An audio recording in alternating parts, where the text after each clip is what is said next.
Ladies and gentlemen, good evening and welcome to Spiritual Psychic TV. Welcome to Being Spiritual with me, your host. I'm Ashley Robinson. I've got a very special guest this evening, Dr. Kimberly. Good evening to you, Kimberly. Hello, lovely to see you, Ashley. Thrilled for you to be joining us tonight. Folks, if you are visiting SPTV for the first time, or this show indeed, we are very pleased to have you. It's a live and interactive show tonight. I'll be interviewing Kimberly to a certain extent. We'll be talking about longevity for families, how we can live better, smarter, longer lives. And I'll be talking to Dr. Kimberly about her role as a lifestyle sort of medicine physician. So you can ask us questions about anything that we discussed tonight.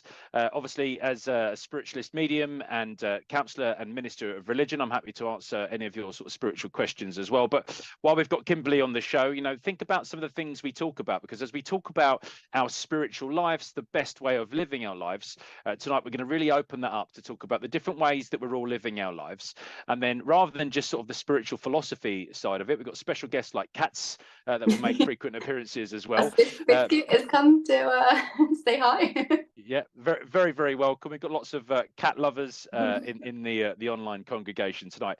But folks, we want to hear from you, and we want your questions. So start thinking about questions for me and Dr. Kimberly. And if you're joining us on YouTube, please do share this stream. Spiritual Psychics TV, we're trying to keep this 100% free, and we do rely on the online congregation. So sharing this with like-minded people, tagging them right now. We've got a fantastic opportunity with Dr. Kimberly. So why not share this stream now on YouTube, across your socials, or on Facebook. Let them know that you're watching live now. Opportunities to talk to Dr. Kimberly and Ashley Robinson. We can talk about lifestyle medicine and longevity for families tonight. I can see that Kim is joining us. Kim Byrne, good evening to you joining us on YouTube. Thank you very much. And Kimberly's going to say the next hello. Hello, hi Mina. Nice to meet you. And I see you're asking for a message there, Mina. Maybe towards the end of the show, I might be able to do a couple of messages as well. Lisa Bennett on Facebook, good evening. Hello, Mary. Nice to see you. MJC Chambo Landscape. Landscape Services. Always say people are very clever with their profile pictures when I do their hellos. It's a good little advert for you as well. Good evening to you. And hello, Ray. And Biscuit also says hello. Biscuit to talk to Julie's cat. Oh, good yeah. evening. Oh. Good evening, Julie. Hello, Julie. I love the cat. I used to have a tuxedo cat. And hello, Jay. Nice to see you. Hello, Matt. Yeah, we say hello to you as well. It's Chambo Landscapes. Welcome. Oh, and hello, Cindy from Canada. That's a great distance from here. Yeah, always great to know where you're watching the show from. So you don't have to be as specific as from the toilet or from the couch, but yeah, to know where you are in the world is always fascinating. So we've got Australia there, Sam B joining us as well. And hello, Christine. I suspect maybe from America, given their picture. Yeah, quite possible. We've got a few friends across the pond that do join us.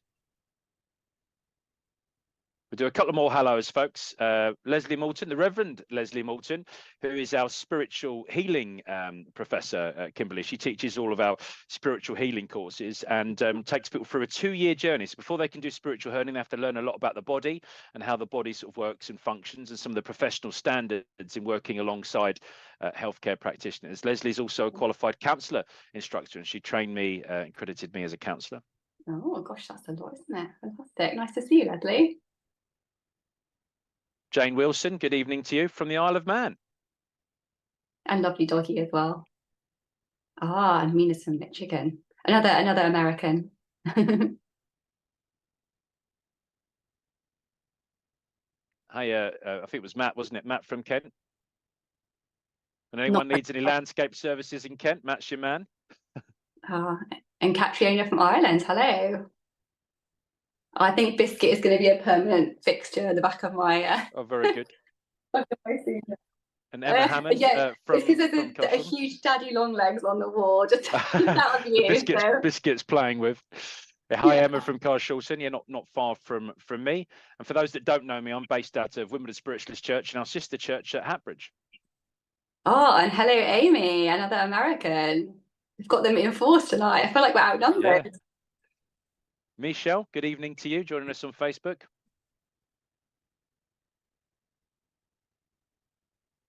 Oh, I'm Melvine from Somerset, and you're a bit more familiar. And from Texas. Ah, Great to have, yeah, friends across the pond, and yeah, lots of America represented tonight. yeah, fantastic. Okay, and sorry, folks, if we didn't specifically name drop you, but you've got an idea now about how this works. So it is an interactive show. Do get your questions in. In theory, you can ask us absolutely anything. You're going to get our sort of honest, humble opinions back on it. But I've got this fantastic opportunity tonight to spend some time with my friend, Dr. Kimberly. And I've been asking Dr. Kimberly to come on the show for a little while. I have a huge amount of admiration for Kimberly, both as a person and as a sort of doctor. And when we were talking before and the sort of run up to the show, I said to Kimberly, how can I sort of introduce you? What about a title? And I think we said on lifestyle medicine physician. So as a layman, Kimberly, I sort of understand that the concept of a doctor and requiring medical sort of training. But tell people a little bit more about yourself. How did you get to the point of becoming a lifestyle medicine physician? Yeah, I've had quite a strange journey, not a direct route like many of us with our careers. When I started medical school, I thought I wanted to be a brain surgeon. So that that was how I embarked on my journey. And after doing a BSc in neuroscience, decided maybe I didn't want to do the brain surgery side of things. And then did some training in surgery. Until I just realized that there wasn't something that was quite right. I was basically living in hospital. I was doing 90-hour weeks. I was not seeing my family or my friends. I felt like I was a zombie, really, and just started to feel a bit dissatisfied with my job. And I thought I wanted to look more into the lifestyle kind of things, because it just came up again and again how many medical problems we were dealing with were kind of lifestyle based problems. So I then went into GP training. So I finished that in 2018. And as time has gone on, again, especially in GP land, a huge proportion, I'd say probably half of our work is sort of related to lifestyle conditions. So I'm thinking about high blood pressure, diabetes, high cholesterol, which often we can impact with our lifestyle rather than throwing tablets at the problem. And I decided then to do a lifestyle medicine diploma to get some formal training in that. And that has since evolved into looking more at longevity. And essentially by that, I mean preventative things. So trying to prevent disease, or at least delay their onset, so that we can live longer, but most importantly, healthier lives. To me, longevity is not so much about adding some years on to the end. It's more about making sure those last decade are in good health and that we can really enjoy them, especially if by the time we're there, Ash, I suspect retirement age will be like 80. So, we've got to make sure we're healthy for a really long time. So that's how my interest really has morphed. And I think on top of that, also having a son, so my son's 5, it really did put a huge spin on how I look at my own life. And really, my goal is to be around for him for as long as I possibly can and as healthy as I can be, so that I can see him grow up and see him get married and, all those lovely things that I hope I'll be around to be part of. Absolutely, and all really important values. I myself have been on a bit of a sort of a health journey. I've had some roller coaster dips and highs. You mentioned about training sort of brain surgeon. I had a major stroke almost 18 years ago now, and I killed 1/3 of the brain cells on the left-hand side of my head. And although that did help me sort of my spirituality sort of come together, I vowed to sort out my lifestyle at that point and realized that, at 25, having a stroke, this was a serious sort of warning or danger sign. And although my spiritual life started to change in many ways, I did fall back into those bad habits around lifestyle. I think I made a lot of quick changes to perhaps diet and fitness, which had some immediate results. But actually, I found myself gaining weight again. I gained about 10 stone in 10 months and ended up having sort of more health problems, but feeling a lot healthier these days, having tried to change my entire lifestyle rather than make a quick win. So I think having you on the show tonight, we've got some opportunities to really talk about that longevity. And although I say we're on a spiritual sort of psychic TV platform, I often talk about the fact that faith and belief systems quite private to individuals. And although I myself am sort of proud to call myself as a spiritualist in terms of my religion is still a man-made thing. It's a sort of condition of culture. If you strip away the labels, which humans love, and then you look at some of the values, that's what we can sort of talk about today. Because as a someone trying to live a good spiritual life, we talk about experience, regardless of your belief in a life after that change that we call death. This life right now, the one we've just got there, and you've mentioned a couple of good reasons why you want to live your life. That's what helped me. I want to be around for my boys. I want to see them grow up and become teenagers. And when I was at 32 stone, there was a risk, a serious risk, that I wasn't gonna see that. So I think if we talk a little bit about that sort of longevity and that experience, because you mentioned about having the longest possible life, unless we're really lucky, we have to pay for it. And we're often having to work, and we're being demanded to work perhaps longer days and more days and work smarter, as well as harder. So in terms of that sort of living better aspect, what can you tell us about some of the changes that you made that you can then influence as a GP or as a doctor when you talk to people?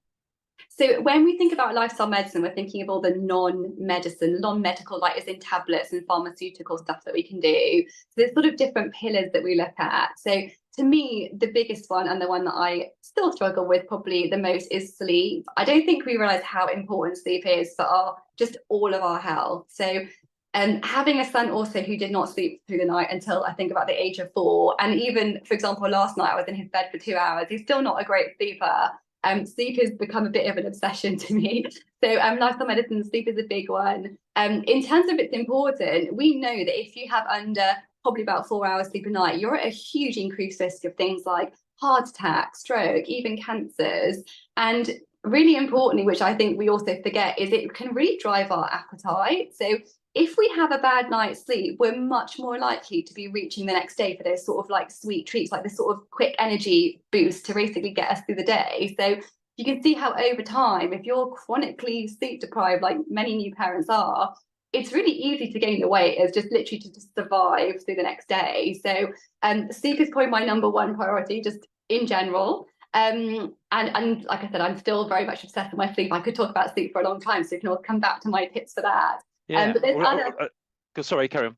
Yeah, there's other parts of lifestyle medicine as well. So there's looking at diet. Now, nutrition science especially is very nuanced and quite controversial. I tend to be a bit more in the middle. Like there you get some real extremes of people who are totally vegan, so don't eat any animal products at all. And then you'll get some that go to the other extreme and are carnivore and don't eat anything except meat, which I can't imagine having a diet like that. I'm probably somewhere a little bit more in the middle, and that's probably partly preference. But also from doing my lifestyle medicine diploma, they do have a real focus on sort of plant-based foods and having unprocessed foods, so we call whole foods, and a bit more towards the plant side rather than the meat side. But you know, it's partly on preference and what is sustainable. So, so diet is a huge one, and then there's physical activity. So. Actually, I always see that you're so busy on your weekends. Like you're often going for these amazing walks and hikes and stuff. And I think like, oh my gosh, you put me to shame. So as you know, physical activity is super important for looking after our cardiovascular system, especially. And there's other parts to lifestyle medicine too. So there's things like social connection. So just like us chatting today, and you having a community is so important for us as well. And another big one is stress management. So a lot of us have jobs that really do drain our energy and require quite a lot from us. So learning how to manage our stress is another big part of lifestyle medicine. I think 3 really useful things, and I wanted to go back to sort of a couple of those, because within this sort of this spiritual community, the people listening, we often talk about the gift of personal responsibility, and the fact that you know, we live in a sort of conditioned world, and that, you know, we can choose to color in the lines or sort of out of them, but we ultimately we have our own free will and accord, and we have this sort of personal responsibility. So just thinking about sort of sleep then for a moment, and I've got 3 little boys, and when it all goes well, all sleep through the night, and they go to sleep before me, and they wake up after me, and I get to get that sort of recharge in the middle. And I know that I'm not the best version of myself without any sort of sleep deprivation. I also had Oscar waking up in the middle of the night last night 2 or 3 times. It's like a tag team with Claire to sort of who's going to go in there and hunt for a dummy or a muzzy or something in the middle of the night. But we know that there are things that influence our sleep, and I think that we have to. And certainly for me personally, I've had to accept the fact that I decide what I eat and drink in the run up throughout the day. But actually, before sleep, you mentioned there's some about the things I need when I wake up. But if we're thinking about preparing for sleep, I know that also devices. Yeah. I love my device, my smartphone and the laptop. It keeps me connected to this wonderful congregation here, this group. It's a fantastic tool for work. But I actually know that if I'm going to get my best night's sleep, very rare do I take a look at some emails or text messages on my phone just before I go to sleep. Oh, I can't wait to get up in the morning and deal with that new problem. Yeah. So I do try and lock them away for sort of 2 hours, and I do try and think about whether or not I'm going to eat, a bag of sweets just before I go to bed, or I'm going to watch a movie full of sort of action and adventure. So I'm learning about what influences my conditions for a good night's sleep, the things I can control within my own personal responsibility versus the weather or my kids waking up. But any more advice you can sort of give people around that, that personal responsibility? What sort of decisions can people be making in the run up to that to set the perfect conditions for good sleep? Yeah. I love that, because I like how you sort of separated into, like, things out of my control. In other words, my children waking up in the night, and then the things that are in my control. So in terms of the lead up to sleep, it's really nice if you create a sort of similar pattern that you'll follow every night as a way of almost telling your body that this is it. It's my wind down time. Sleep is coming, to help get you into that mindset. You're quite right. Devices are really not good for us. Not only are they really stimulating to our brains, but they're also pouring light into our eyeballs. And light is really important in terms of our body controlling our circadian clock, our sort of daily and nightly cycle. So when we get light into our eyes, our brain stops making melatonin. That's the sleepy hormone. So us getting these bright mobile phones, I know you can dim them and try to make them more orange, but it's still kind of light coming into your eyes, and so it can be really quite disruptive to sleep. You having 2 hours before bed is brilliant. 2 hours of device-free time is the dream, and I wish I had that kind of self-control to resist it. I even sort of lie to myself, and I'm like, oh, but I'm going to listen to a meditation track, only to then open up Instagram and spend 20 minutes wasting time there. So the no devices is fantastic. And then again, like I should say, is an ambition as opposed to always okay. a mission accomplished. I won't come and check then. And then if we think about things like our sleep environment, another really important part of falling asleep is that our body goes through a temperature change. So we need to cool down our core body temperature in order to fall asleep. So there's ways we can sort of cheat this system. So having things like a warm bath before bed actually starts this process, because you get out and then you start to cool down. Also, one of the ways our body cools the core is by putting blood to our extremities, in other words, our feet and our hands. So again, we can cheat this by putting some nice cozy socks on our feet to sort of encourage that warming up process, and so our core cools down. So yeah, little sort of cheats that we can do that. Keeping our bedroom really dark is so important. Blackout blinds, foil on the window, double. I mean, in my son's room, we've got a blackout blind and blackout curtains just to make sure it's really dark in there. Because again, like I said, that light, it stops our brain from making that sleepy chemical. It's like a way of waking us up. So a really dark room, and obviously a nice quiet room, as quiet as it can be when you've got kids and maybe a baby in the bedroom even that makes snuffly noises all night is tricky. I've got so particular with keeping the light out of my eyes that I actually sleep with a sleep mask, and I have done for, I don't know, like 18 months now, and I almost can't fall asleep now without almost like the pressure on my head telling me that I've got like a sleep mask on. So that's my way of sort of blocking out sound, and also a bit of in the light as well. So I'm a huge fan of a sleep mask, and it can be as complicated or as simple as you like when it comes to kind of blocking out things with sleep masks.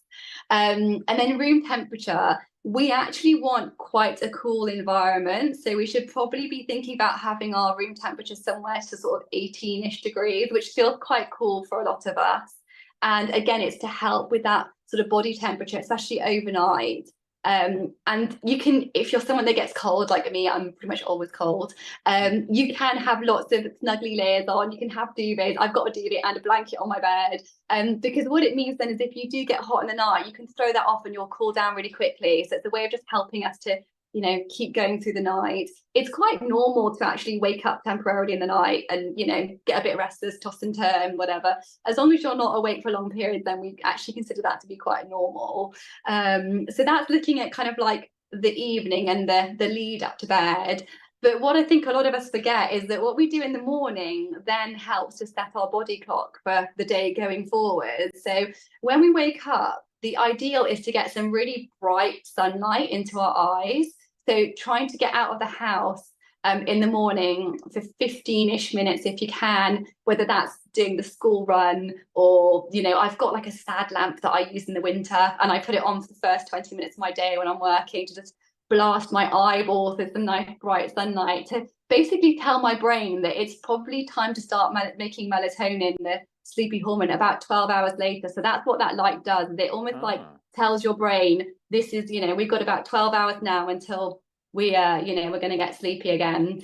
The other trick obviously in the morning is to have a bit of caffeine to perk us up and make us feel nice for the day.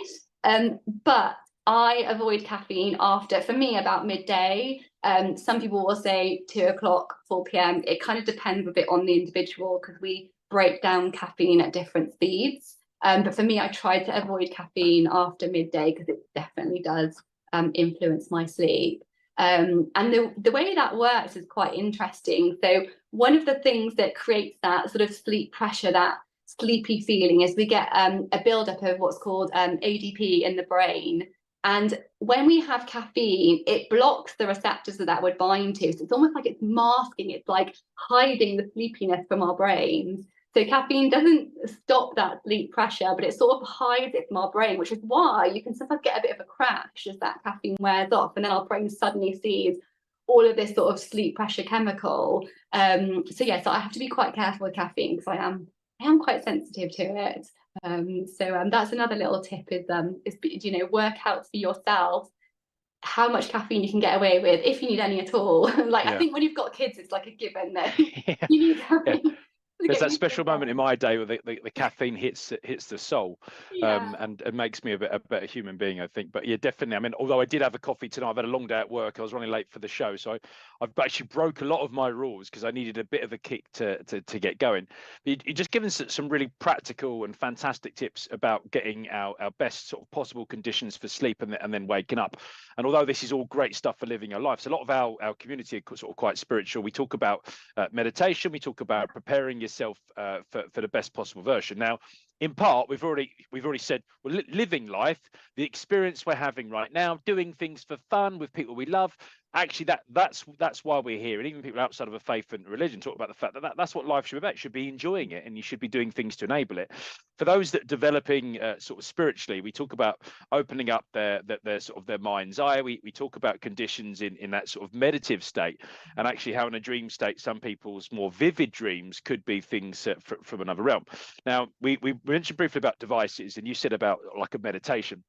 I use an app at the moment. I won't mention it because we're not particularly sponsored, but there's loads available free meditations. And I have to do that thing you just said about Instagram. So I have to avoid all of the notifications that are kind of in my busy phone that are drawing me in after I've left that phone on the side for 2 hours. And I try and have the app ready to go. And recently, I've really liked the concept of a sleep story. And it's something I used to do with my kids. I'd read them a story, and as they were listening to the story, would often never get to the end. They would fall asleep. And I've come across these like adult sleep stories where I start to listen to the story, and I found that things like trains, people on train journeys describing their experience starts to switch off. And I found it really useful. Claire, who sleeps in the bed next to me, drives her mad because she's fascinated to listen to the story all the way through. And she says, I'm often then fast asleep, and she's in this sort of other realm. But I wanted to get your sort of opinion about things like sleep stories and meditations, because we talk about people getting their mindset. You got rid of the day and all the clutter and your shopping list and everything else follow. And actually, we spoke about how this prepares you perfect for this meditative state or this sort of sleep. But how about meditation? Do we need to be careful about what sort of thing we're listening to? I mean, I think, like you've noticed, I suspect it's quite individual. I'm a bit similar to Claire in this respect, because sometimes I'll think like, oh, I'll just listen to this podcast, and then I'm still awake at the end of it because actually it was really quite engaging and interesting and defeated the whole purpose. So I think we'll all find our own thing that really relaxes us. You know, for some people it'll just be almost like heartbeat sounds, just, or like, you know, music, like no words at all. And for others it'll be talking, but meditation just in general is fantastic. Like if you can do that thing where you're focusing on a single thing, it quietens the mind, you know, that sort of internal chatter, the to-do list starts to disappear. So meditation is fantastic. And there's some, not the most strong evidence, but some evidence that even being in that meditative state is not quite as refreshing as sleep. But if you're in a position where you are super sleep deprived, like you have got a newborn, or there's some reason, and you can't truly sleep, then having 20-30 minutes of that is not quite as restorative as sleep, but does help to sort of temper some of the downsides of the sleep deprivation. Online, I see people calling it non-sleep deep relaxation, so NSDR. If you put that into YouTube, you'll find quite a lot of tracks, but they're basically just meditation tracks. They sort of go through things like body scans, where you start at the top and relax your forehead and kind of make your way down the body.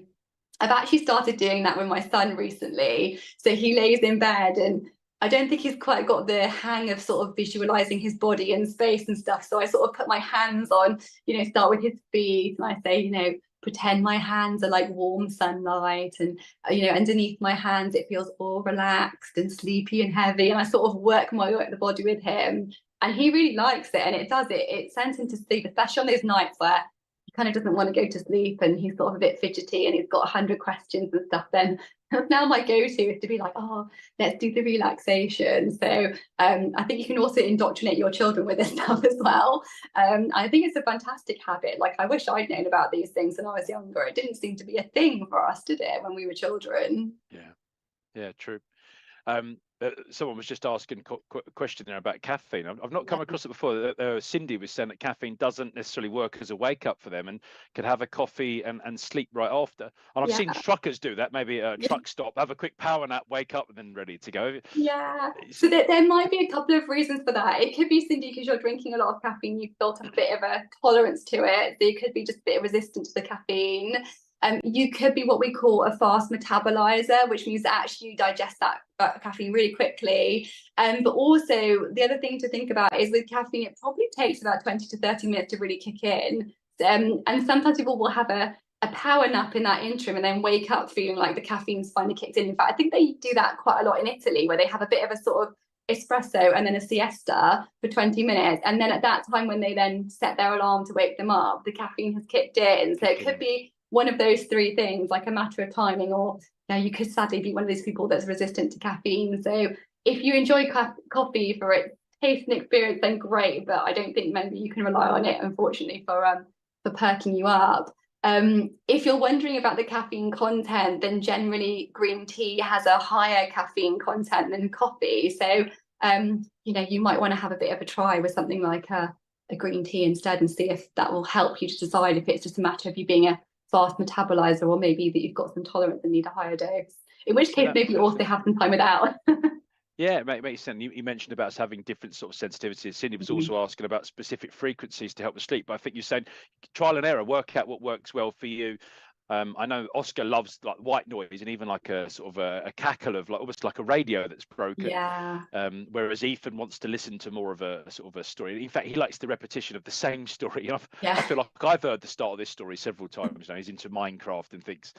It sort of goes off. So is there a specific frequency that sort of we have medical evidence which helps for people switching off, or is it that trial and error? Not that I'm aware of. I mean, there may be, to be fair. I've not looked into frequency specifically, but I know just in general, it very much is trial and error. Like, some people can switch off, a bit like yourself, Ash, with things that others find really quite interesting and engaging. And if you are someone that thinks you're going to be really easily distracted, then going for the almost white noise things, like you've mentioned, that sort of, with Paul, we have a little device in his room that for, I think it's 90 minutes we've got it set at. So when we put him to bed, we know that when he's first drifting off and he's in a bit of a light sleep, we often accidentally make a bit of noise, and then we've woken him up a few times as he's drifting off, and then it's drama because then you've got an overtired child, and then it's a bit of a difficulty getting him back to sleep. So we have this little device that does basically, it's almost like a heartbeat sort of noise for 90 minutes, and then it just sort of gradually fades away, and that works really well for him. We even take it on holidays with us, because it's sort of, it's when you're in a different location, we know that you're not going to sleep that well, especially for the first night. So anything you can bring in that adds a bit of familiarity and helps, especially for children, with that winding down, is very much encouraged when it comes to us going away with Paulie. Absolutely, and we as human beings, we need to sleep.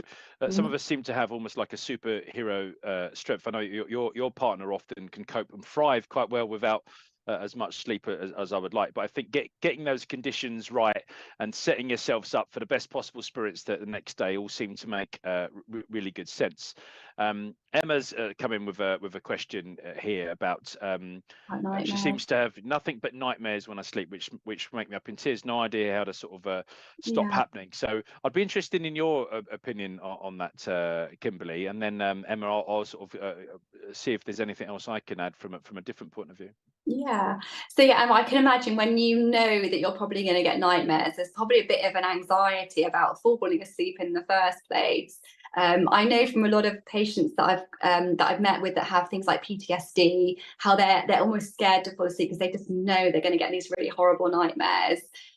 With those kinds of patients, there's a few things that are potentially worth you thinking about. I'm not saying you've got PTSD, but we know that it can be successful for these patients.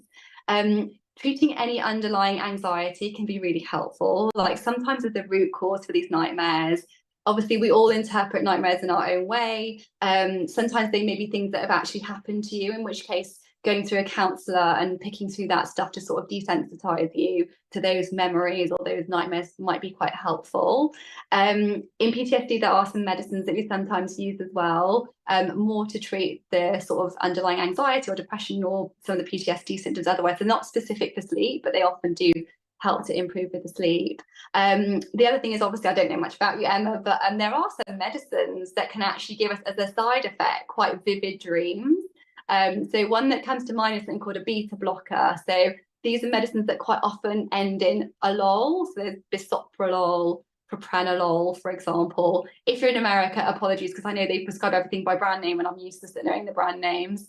But those medicines actually can give us really vivid dreams. So sometimes it's worth thinking about whether there might be a medication switch, so maybe discussing with your doctor. So yeah, that's my kind of 2 cents, is probably working at underlying causes to why you're having nightmares, and probably a counsellor would be quite helpful there. But Ash, I'd be interested to hear your opinion on this one.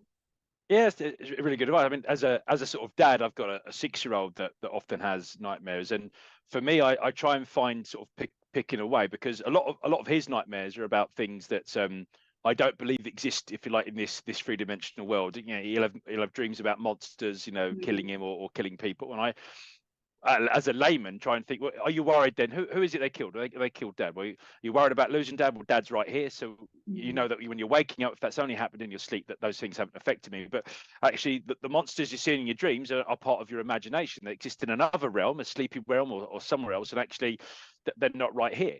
And helping him to sort of focus on the things that, if they're happening in your dreams, as a spiritual sort of point of view, and I spoke about like that vivid sort of sense that we can be influenced. I do believe that we can affirm certain things. So actually, we can be self-limiting belief as well as a positive. So, and I'm not saying this is you, Emma, but if I've had a nightmare and I think I'm going to have another nightmare tonight, the likelihood is I'm going to have a nightmare because I've told myself I'm going to have a nightmare. Whereas saying I'm going to have a great night's sleep, I'm fit and I'm well, and I'm going to get 7 hours tonight, and that element of positive affirmation, not necessarily going to work first time or every time, but I think that the more we focus on the future state and the current state is really important. And when we speak about the concept of the power of prayer, or about wishing for someone to get better, it's not as strong as actually wishing them well and seeing them well. And I think the same can be for sort of dreams. And I think that, I often talk about having guides or guardian angels attached to us, and just sort of saying, I could do with some help here. We interviewed a lady called Brigitte a little while ago that spoke about the unemployed angels, and I love that term. And there's loads of angels around us, and they're unemployed, and you just say, right, I want one of those unemployed angels to take these nightmares away. I'm giving that back to the universe, or giving it back to God, or whatever your faith and belief system is. And actually, I'm looking for a really good night's sleep. So unemployed angels, give me that good night's sleep, vividly influence me.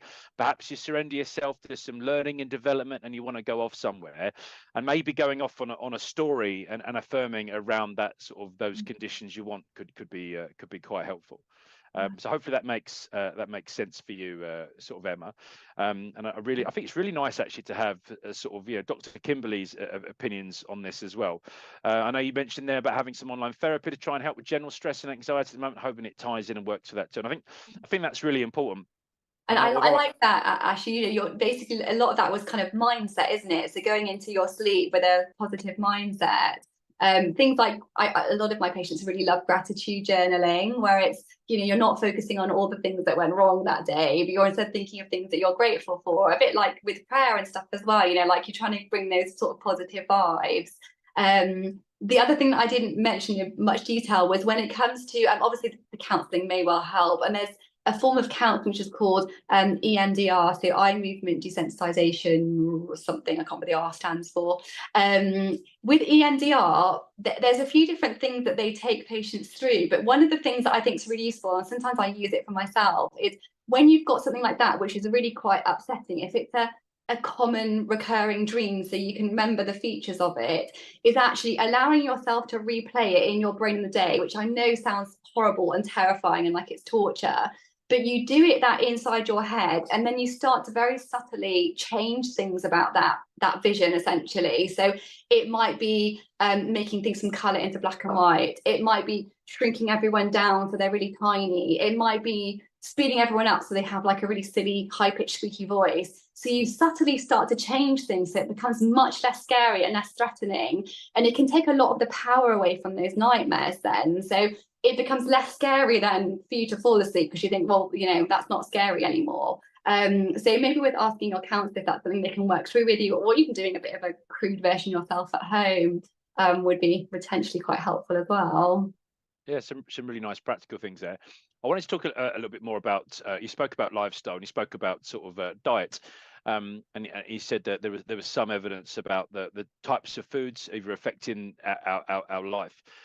We live in a convenient world where we want information, access, we want food immediately, and there's a huge amount of processed food and sort of fast food available. And I know that from a diet point of view, that, you know, the more I do and the less I take versus the less I do and the more I intake, actually that's going to affect my weight. But it's not just about the calories and the deficit. It's obviously I'm looking at things like saturated fats and the amount of protein I have for my energy. Now, one of the things from a spiritual point of view, and, you know, people like my dad that watches my sister that have made the choice to become sort of vegetarians, is that I could never lobby for why it'd be right to eat animals, because actually when I think about the conditions they go through, but I am a meat eater, and I know that you've got a partner that's a very good griller, and, you know, I feel like I enjoy that, and it therefore makes me quite ignorant in that sort of sense. And from a spiritual point of view, we often talk about intelligence and energy, and that actually there's a consciousness sort of attached to animals as well, and therefore not eating animals or even products by animals and sort of the full vegan route is actually going to be better for you, because the human body is not necessarily designed in the same way. You know, we don't have sharp teeth like a tiger to eat meat, particularly raw meat. And I wondered if you had any sort of opinions or anything you've sort of learned about a doctor about just the types of foods or drinks that we make decisions to take in, and whether or not that affects our overall sort of health. Yeah, I think that's such a valid point, isn't it? I mean, who can argue against how animals are treated when they're being used as a, you know, commodity like our food? I kind of joke, so for those that obviously don't know, my partner's from South Africa, where, you know, their whole life seems to revolve around braaiing and essentially barbecuing lots of meat. I actually think, so whenever I'm away from my partner, so on the days where I'm working out the house, I actually revert to more of a vegetarian diet. My natural and what I probably prefer would be a bit more vegetarian, and I do try and sneak in the occasional vegetarian meal without him realizing. But yeah, there's, you know, we all have to find our comfort along there. In terms of the science, on the whole, it probably is a bit more favorable towards a more plant-based diet. So the one that comes up repeatedly in studies, especially for chronic disease like diabetes, high blood pressure, stroke, cholesterol, is probably almost like a Mediterranean type diet. The tricky thing is what we think of as a Mediterranean diet is probably not really what they're eating anymore in the Mediterranean areas. You know, it's all become quite fast foody, like us. But if you think of that sort of typical Mediterranean diet where you've got like some fish, nice oily fish potentially, and maybe a little bit of dairy, but loads and loads of vegetables, a little bit of fruit, some whole grains, that's probably the best diet for most of us. And then it's how much you stray from that then, depending on your personal preference. You can be vegan. I've got loads of friends that are vegans, but if you're going to be vegan, you have to be kind of smart about it. It's very easy to get deficient, especially in B12, in people that have a vegan diet. But if you're on top of things, you're supplementing, you're adding in things like nutritional yeast, you can often get around that. It's also worth thinking about having some omega-3 as well, which if you're vegan, normally you get it from oily fish, but you can get vegan forms, which I think come from algae off the top of my head. And that's another thing that's really tricky to get unless you're being really conscious in a vegan diet. So it's, it's doable, but you have to make a lot of effort there. But I think another thing to live by really is a crude concept for most of us that's worth following is just have as little processed food, or ultra processed, I should say, food as we can.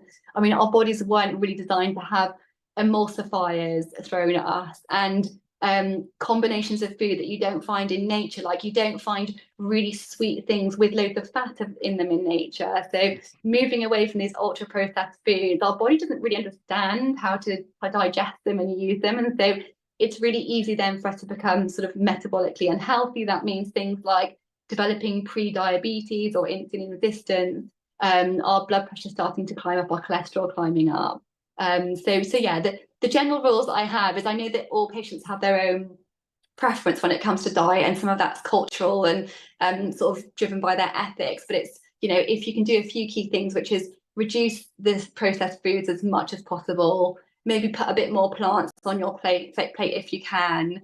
And also, I'm quite a big fan of eating lots of colours as well, for all those lovely phytonutrients that plants give us, for all the added vitamins and minerals. So those are kind of 3 things that I try to convince most people, because people can get quite fanatical when it comes to diets. But I feel like if you look at those 3 key things, then you're not going to, stray too far from hopefully a healthful diet. No, really helpful. I think that's great. Cindy asked a question here, which I'll sort of bring in a bit of context. So she asked about, do spirits see us as body, form, or energy? So we're in the sort of spiritual community. We often talk about the fact that the personality is made of energy, in the same way that everything's made of energy and sort of atoms. And actually, most spiritualists believe that the personality survives the change that the body goes through, that we call death. So Cindy, I believe that the personality, if you like, exists as a sort of pure energy, without the personality clothed with a human body. Medically, I'd be really interested in sort of Kimberly's point of view. But we talk about a conception, we talk about spiritually an incarnation at that point of conception and birth, and the baby sort of developing, and that personality or that soul, that spirit, being interfaced into all of those things, our emotional self. And I think that when our soul or our spirit or our personality leave the body, it lives in that place I call heaven.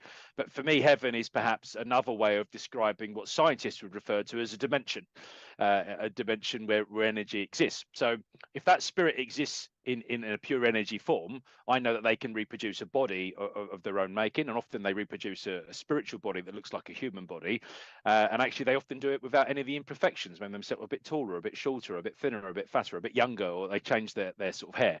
So I think when from that dimension they're looking at us, and let's just call this the 3D world to be simple, because I'm not a scientist.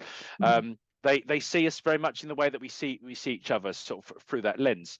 But when you think about religions and the way they draw things in things like stained glass with like that ready red glow or that aura and color, I think that energy is interpreted in different ways. There's been some really cool scientific experiments with cameras and Galenian photography, when it looks at the energy created by the collection of atoms and sort of intellect that creates the body. But what we see right now is effectively seeing energy, because the energy is the atoms. We just can't see the atoms and the particles of energy under a microscope. All of us, everything is made of those atoms. And I'll come back to your second point in a minute, but we'll just sort of pause there, because I said to Kimberly I wasn't going to sort of get her to talk about spiritual things as such, but obviously within the community, I just wondered if you had any sort of opinion on the way I described that, Kimberly. Yeah, it's interesting, because I think my beliefs are not necessarily a million miles away from yours.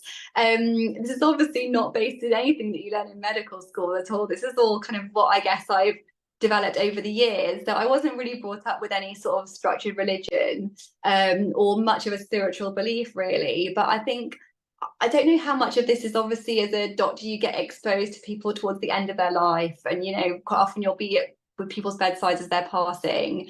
And I think that's probably what's given me this kind of feeling of an energy, like you described. Like you can tell when someone's passed away. You can like obviously we do the medical checks, we listen for their heartbeat and so on, but you get an instant feeling, and I think that's energy to me. That's similar to kind of what you're describing. Is to me having a spirit is almost like having an energy. And then I don't know where I've got this from, but I think it might be like an old Victorian belief or something about robins. So you know the bird, the robin. I think it used to be a belief in Victorian times that if a robin bird flew near you, was that like a loved one is present, you know, they've come to check in on you. And like over the years I've started to really like cling on to this concept. So like whenever I see robins now, I just get this like really warm sense of like, oh, maybe one of my family members has like come to check in on me, and I sort of, you know, give them put some bird seed out and things like that. But yeah, medically I have to say this is not something we look at all in medicine. Sadly, we don't, you know, I'm sure there's loads of things that we could learn, but just Western medicine has very much got its eyes closed to this kind of stuff. Yeah, and you know, living our best possible life and experience. I think that was very much the theme about today. How can we do that? And actually, if we have personal responsibility for every decision, for every act, there's a cause, there's the reaction. Then actually taking some responsibility for that, reacting to the things that we can't control, but controlling with a bit of informed decision making is very much the need of that. So I wasn't trying to trick you, but I loved the way that you described that. And my nan used to talk about the robins and the messengers, so I get that warm feeling from that as well. Cindy asked a sort of follow-up question there about, do sometimes we see sort of that as light or shadow or feeling, and where our body forms does our energy present to the spirit. I think that all of that is about interpretation. I think it's all about what we sort of understand. As a spiritualist medium, I've seen with my eyes energy which other people can't see. I've also seen within my mind's eye, and I've felt and I've smelt and I've experienced using sort of other senses. I think that all of that is because the energy comes in different ways. Right now, my computer is connected wirelessly to the modem. The modem's wired into the wall and connecting to the internet. So I can't see the Wi-Fi signal, but I do know that it exists as a form of energy. And actually, there's a piece of hardware that can interpret that signal. And I think our body is almost like that interface, and it's designed for the conditions of Earth, isn't it? And there's this experience. So what we're picking up on is what we're sort of conditioned to, I suppose. So hopefully that answers your question, Cindy. Anything else you wanted to add, Kimberly? No, I love that. I think it's lovely. Okay, well, thank you, Cindy, for your questions, folks. It's great that you're able to interact with us in this way. And so we've got this really great opportunity. And I know that folks that regulars to SPTV used to sort of mediumship and the readings. I say we're not doing that tonight.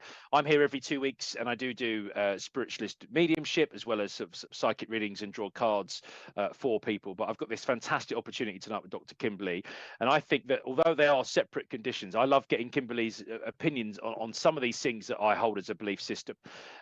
Helen was sharing that she loves robins as well. They're usually around me, and I believe they're our loved ones. I love nature, especially birds. There's that special link, isn't there, between human beings and the animal kingdom? I mean, some people definitely not fans of anything living or even other humans, but yeah, there's definitely a relationship there.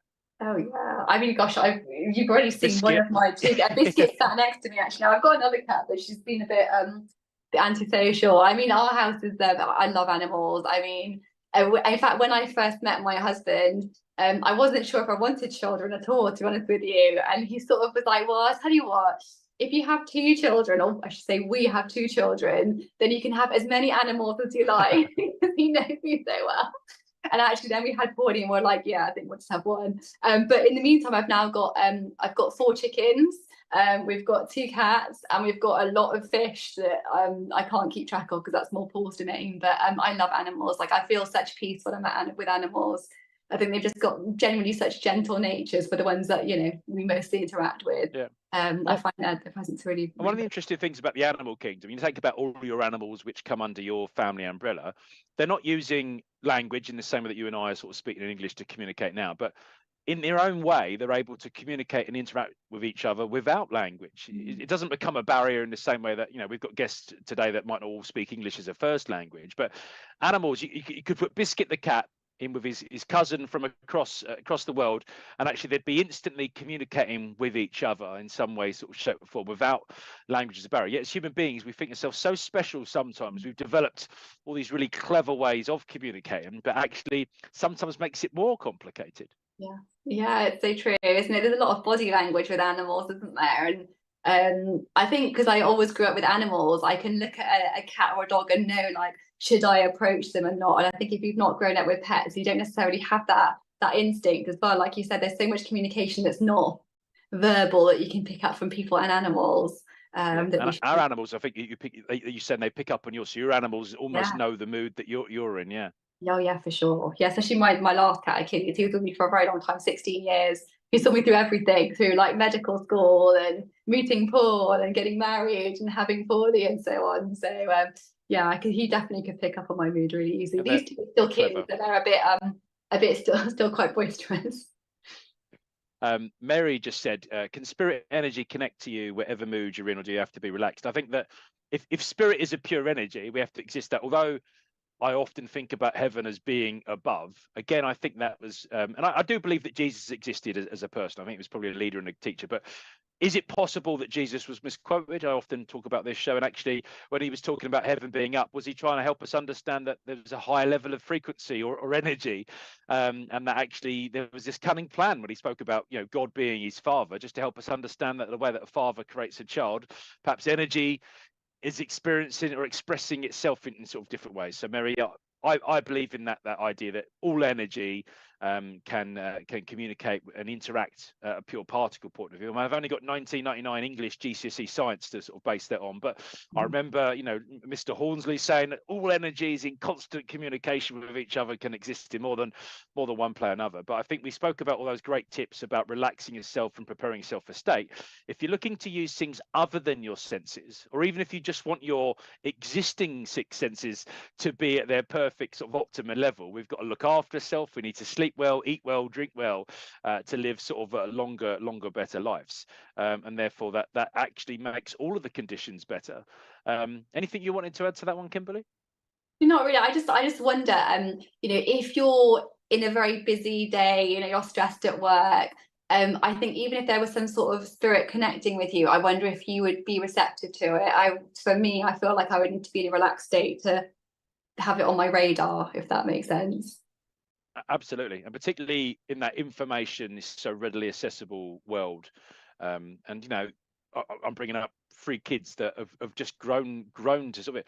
When we were out in Centre Parks last week, and there was no phone signal, amount of times my kids would say to me, where's the Wi-Fi? And I was like, why don't you pretend it was my childhood where there wasn't a Wi-Fi signal or a data? You actually had to sort of talk to each other. That's really cool. Right, Cindy, we're coming up to the last few minutes of the show as well, folks. So do get your last couple of questions in. Cindy says, do you believe in the spiritual side of this world, Kimberly? And as a doctor, do they touch on institutional or spiritual side of things, or are you talk just in sort of physical facts? So you don't have to answer that, Kimberly, because one of the conditions I go over the show is I wasn't going to get you to go into a lane you weren't comfortable. But if you are happy to give your opinion, it would be great. Yeah, no, absolutely. So yeah, Cindy, in terms of medical school, we purely do physical stuff. Like the only time that things like the spiritual side comes up is by kind of like learning about other people's beliefs. So obviously lots of different religions have different beliefs and maybe might accept some treatments and not others, or things surrounding death, they may have certain beliefs about what should be done. But in terms of the spiritual side, I would say it's not really covered at all. The closest thing that we get, I suppose, is about trusting people's gut intuition, which you might argue is a bit of a spiritual side, like if people have got just like a feeling that there's something on, especially when it comes to their children, because children often can't communicate. So the closest thing I guess I've got is that sort of intuition that you might have from a mum or a dad that comes in and saying, I don't know what it is, but there's something not right with my child. But that's the closest it gets for medical school, I'm afraid. There's zero teaching on it. Obviously, medical school, especially the one that I went to, was very multicultural. So lots of different beliefs among the doctors, which was lovely, actually, to learn about people's different religions and get their own sort of nuanced, reviews and opinions on things. But I think also being privileged to be with people at their final hours, minutes, etc., does does make you sort of reflect on these things. So although it's not formally taught, I think a lot of us spend a lot of time thinking about death and whether there's things that come afterwards, and sort of creating our own belief system based on that, if we're a bit like me, didn't really have one already.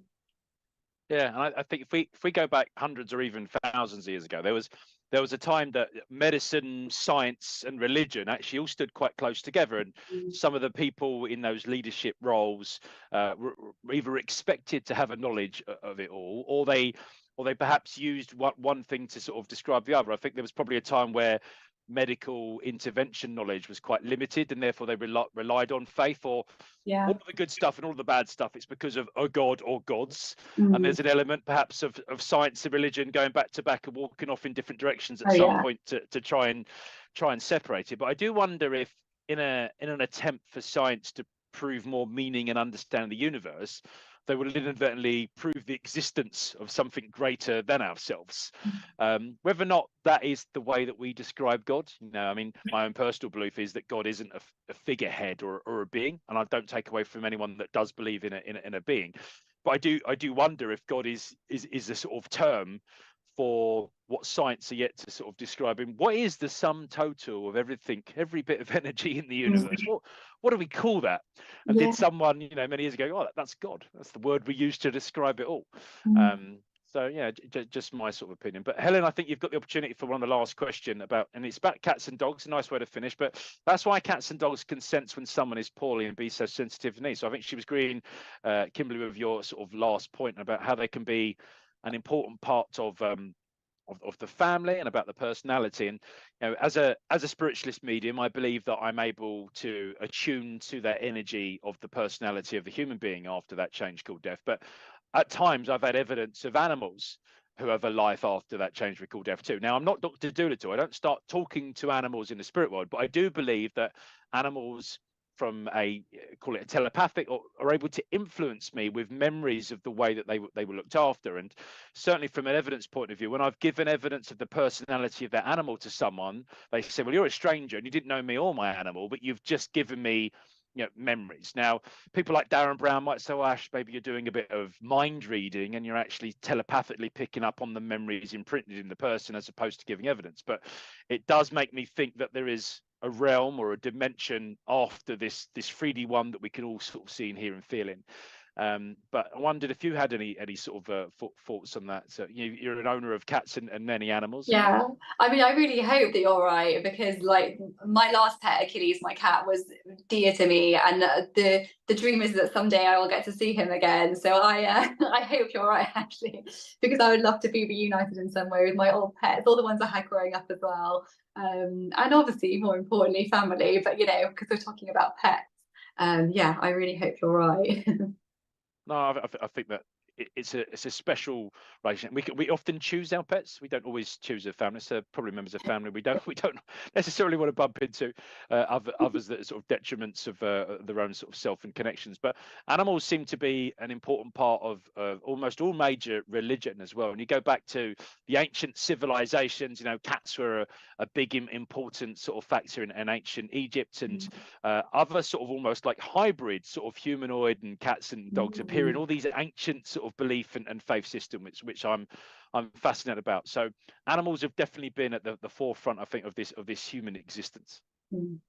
Yeah, I've got one right next to me. In fact, I feel it's wrong to not let him be acknowledged. This is Biscuit. Not Hello, quite Biscuit. one. Anything Biscuit wish to share about ancient Egypt, Egyptology? Any insights? No. He's not the cleverest of cats, I've got to say. Or maybe we just can't hear Biscuit yet. But yeah, maybe. But he's very friendly. He's probably the most friendly kitten I've ever had. So I certainly think that animals pick up on things that we don't always see with our human eyes. Our eyes. And there's probably an actual frequency or amount of, is it megahertz or hertz, that our eyes can sort of pick up on, in the same way I can't see Wi-Fi. But I do think animals, probably there's a physical reason for their eyes to do, but they do seem to see things that we don't always see as humans. Yeah, I mean, earlier on, obviously he was looking at the wall at Daddy Longlegs, but it's not unusual for the cats to be staring at something in the corner and there's, nothing that I can see there. Yeah. So I wouldn't be surprised if they can see things that we can't. No. Well, folks, we've come towards the end of the show, and it's been brilliant, Kimberly, Dr. Kimberly, to have you on the show tonight. Thank you so much for joining us. So thank you to all of the people that have joined us online. If you are a smartphone user, we spoke about smartphones, and hopefully you're going to leave them for at least 2 hours before you go to sleep tonight. But there is an SPTV app for the Android users out there where you can go back and get information. For those of you on Facebook, do head over to the SPTV fan page where you can engage with us. And if you've enjoyed as much as I have Dr. Kimberly's sort of pearls of wisdom, then look out for @Dr. Kimberly on Instagram. You'll be able to find all sorts of pearls of wisdom online there, particularly if you're one of those people like me flicking through stories and other inspirations. There's a real, I think, subject matter expert there. So do head over to @Dr. Kimberly for that. And of course, you can follow me across my socials as well @AshRobinsonMedium. But thank you, Cindy, for the feedback there. Said what a lovely live today. Thanking me and Kimberly. Also, Richard, thank you for all the possibilities to be shared with. Richard, yeah, producer, bringing like-minded people together. Leslie Moulton. So I found it really interesting. She spoke about the fact that it's only recently she realised that you were meant to sleep all the way through. She's always had difficult sleep. Kim Turner, thanking us so much as well, folks. We won't be able to get all of your feedback in, but we do appreciate it. We appreciate the love and the light from you all. If you have enjoyed this show, then tell us about it. Tell us about other types of things you want to see on YouTube and Facebook. We'll try and deliver that for you. If you want Dr. Kimberly back, let me and Richard know, and we'll try and persuade her to come back and join us again. If there are particular subjects, folks, you want us to interact with, I'll be back in about 2 weeks' time. I will be doing some spiritual and psychic readings for you, and I'll be taking spiritual philosophy to the next level. I've got a couple of special guest mediums from across the pond, some American mediums as well. But folks, it's now just after 8. Wherever you are in the world, I wish you well. I send you lots of love and light. And Kimberly, any closing words you would like to share, or any final tips? Oh, I'd just like to say thank you so much, Ashley. It's been lovely having a chat with you and your lovely viewers as well. And yeah, thanks so much. You're very welcome. Been a pleasure to have you here. Well, that, folks, sending you some love and some lights. Good nights, and God bless you all.